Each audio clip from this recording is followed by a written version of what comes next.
Et c'est Henri-Jean Servat qui nous a rejoint pour le terminus de cette matinée. Aujourd'hui, VIP, en fait, le VIP du jour, c'est celui qui transportait les VIP dans le temps, c'est l'Orient Express. Alors tout à fait, alors on a le dernier entendu... voyage, c'était une quarantaine d'années, non? Ah oui, non, il y en a encore eu, non, il y en a récemment. Écoutez, j'ai même apporté une photo, pour tout vous dire, où je prends l'Orient Express, regardez avec qui? Marisa Berenson, c'est son anniversaire aujourd'hui, et regardez les fameux wagons qui sont bleus. Oui. On avait choisi le bleu chasseur alpin, parce que c'était la couleur des chasseurs alpins à l'époque. Alors, quand on dit l'Orient Express, en fait, ce sont des trains de luxe. Il y en a plusieurs. Il y avait plusieurs lignes. Ça partait de Paris, ça partait d'Ostende. Le trajet a changé plein de fois. On allait à Venise, on allait à Vienne. Mais l'idée, c'était de partir du monde occidental vers la rive orientale. Paris, pour aller à Constantinople. Vers la rive orientale. Parce que c'était le rêve de l'orientalisme, une chose comme ça. Donc, 1883, le premier Orient Express. Alors, c'était homérique au début, parce qu'on mettait 4 jours pour aller en train, on mettait 15 jours pour aller en bateau. Donc, un grand succès. On ne prenait que des hommes, les premiers voyages, on leur demandait de prendre des armes à feu au cas où ils seraient attaqués. Des fois, il y a eu des trains qui étaient bloqués par des congères de neige.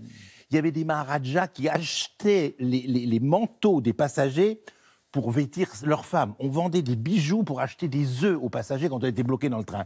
Mais c'est une légende fabuleuse, l'Orient Express. Oui. Décoré en art nouveau, décoré en art déco, une splendeur de l'époque. Le décor a beaucoup d'histoires, des histoires, des voyageurs magnifiques, des voyageurs mythiques, des histoires formidables. Donc c'est quelque chose de formidable, l'Orient Express. Dès qu'on ouvre, alors on en parle pourquoi? Parce qu'il y a un livre magnifique, des ouvrages, là. Chez Albin Michel, je veux dire, de l'Orient Express, la légende, qui est une splendeur, ce livre, vraiment, une splendeur, un livre chez EPA, et il y a eu un supplément, un livre chez EPA qui s'appelle l'Orient Express aussi, qui est plus technique, et un livre, l'Orient Express. Donc je vous invite, on va partir dans le train, mais vous allez voir, c'est un voyage au pays de la splendeur quand même, la nostalgie, et on parlera après de l'actualité de l'Orient Express. Si on a le temps. Ah, on l'aura, on va le prendre.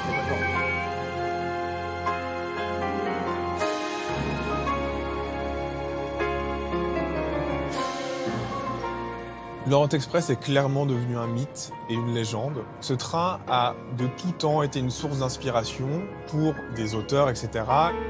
On a à la fois cet espace très restreint, l'univers très clos des voitures-lits, où dans certains aménagements de voitures, on avait des couchettes qui communiquaient entre elles.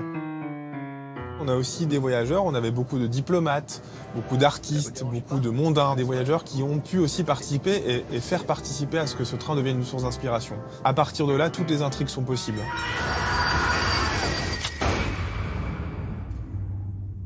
A passenger has died. He was murdered.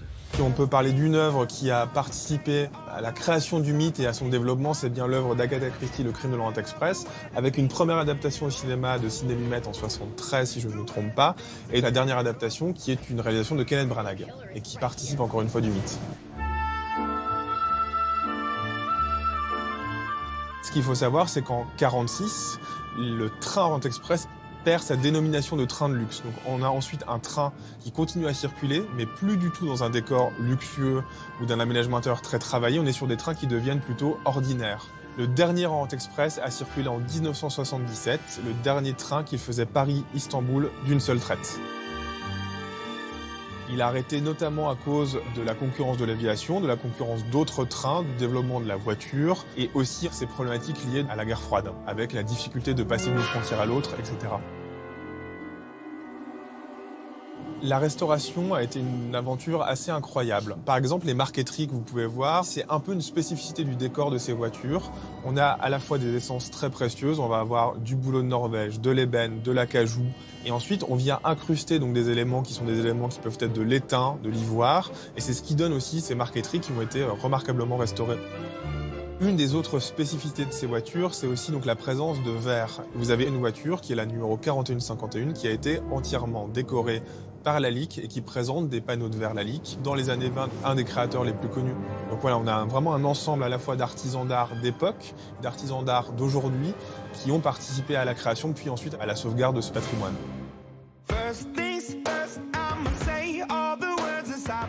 Il y a plusieurs projets sur les rails, c'est le cas de le dire, de réactivation d'un nouvel Orient Express qui se rendrait dans les mêmes villes et qui permettrait donc à des clients de parcourir l'Europe mais dans un train complètement redesigné, à peu près comme ces voitures ont été pensées dans des époques et des styles très précis, mais de manière très contemporaine.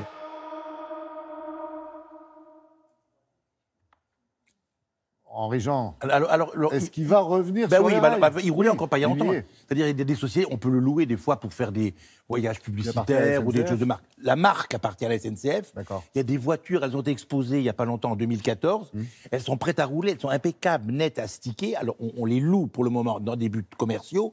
Mais la grande ambition de la SNCF, qui est pour la propriétaire, c'est de remettre l'Orient Express sur rail et de ramener les gens à travers. Alors, est-ce qu'on aura... Vous savez, à l'époque, en l'espère. Bulgarie, il y avait un roi de Bulgarie, Oui. on arrêtait le train à l'entrée du pays, il montait dans la cabine, Il conduisait la le loco. train, puis il descendait à la frontière.